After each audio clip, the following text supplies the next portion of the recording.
Ναι.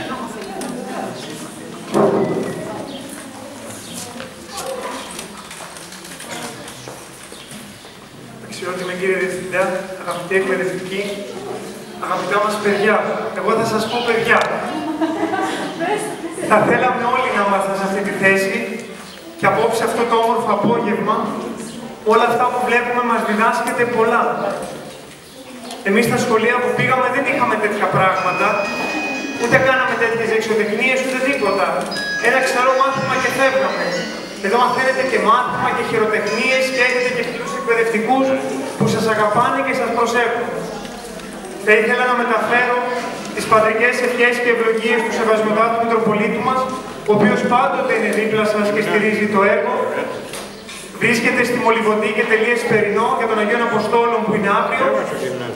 Και εύχομαι σε όλους καλό καλοκαίρι και καλή αντάμωση με δύναμη και κουράγιο το Σεπτέμβρη. Καλό καλοκαίρι σε όλους. Μη σας κουράσετε.